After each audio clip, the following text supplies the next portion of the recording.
来看看星途 EX7 白天城区副驾驶的表现。这个地方它要左拐，它在进行左转、右转或者掉头的时候，我们中控屏上会显示出它后方的盲区影像。在前面这个地方它突然右转了，看到这里大家可能还不明白为什么，但是来到这个黑色的车旁边大家就知道了，因为它要避让前面那个黑色的车。它这点很智能，它提前识别到前面的黑色的车一直在等待，于是它在靠近实线的时候提前变道了。这几天这台车开下来给我最大的感触就是它变道很积极，就是字面意思，变道很积极。比如说你现在前方这个车它堵着一直不走，那它就会主动的去进行一个变道绕行，或者前方有这种接触的事故，它也会主动去进行一个变道绕行。这个让你开车会觉得它的效率通勤很高。这台车的副驾驶系统跟星途 ET、ES 上面的副驾驶系统是一样的，但是星途 EX7 明显表现的要更稳定。比如说有一些 ET、ES 的车主反馈的车道不居中的问题，比如说偏左偏右，或者是会压实线走错路的问题，在星途 EX7 上面这些问题都几乎不存在。这里起步了，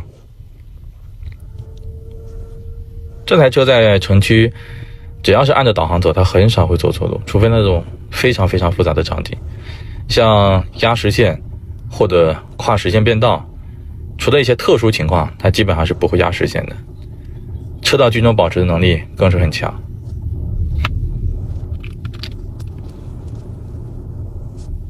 而且它的跟车距离会让你很有安全感，它不会跟得太远或太近的。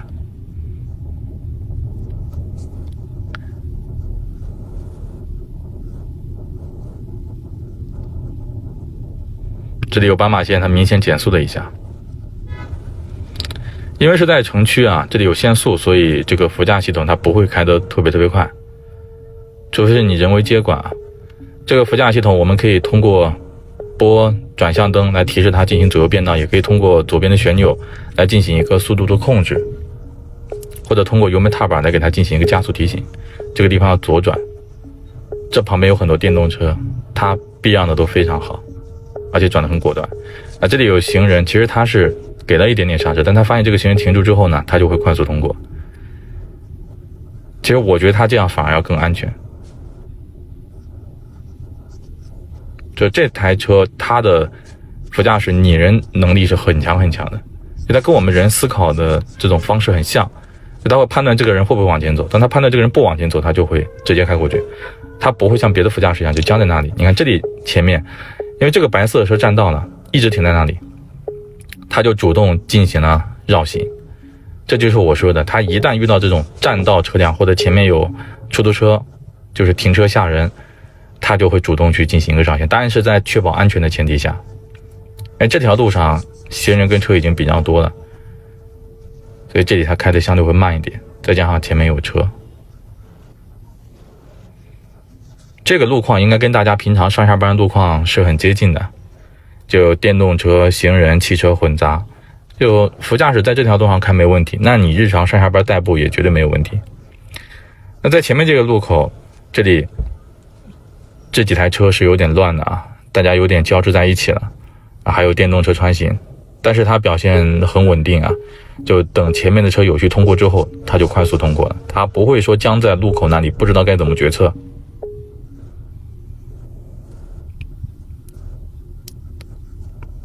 它给人的安心感很强。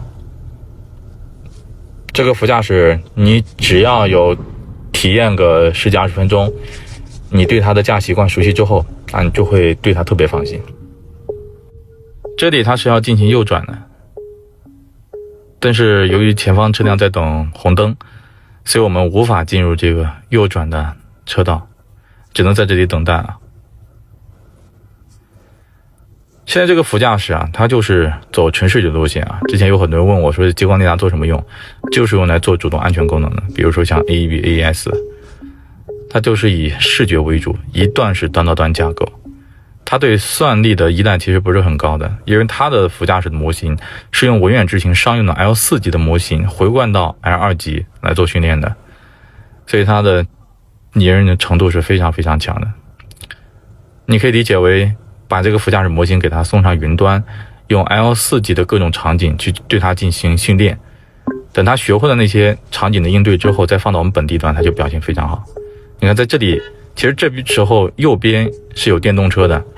啊，前面也快到实线了，可是它仍然就是等前面电动车过去之后，它进行了变道。其实这个时候后面是有喇叭在滴我们的，但是这个副驾驶开得很稳当，他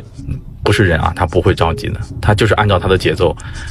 安全的、有序的去开，这一点表现真的是很牛。然后到这里呢，就已经到了大直路上了，这条路就是一路顺畅了，就没什么挑战的难度。所以我们这期视频到这里也就结束了。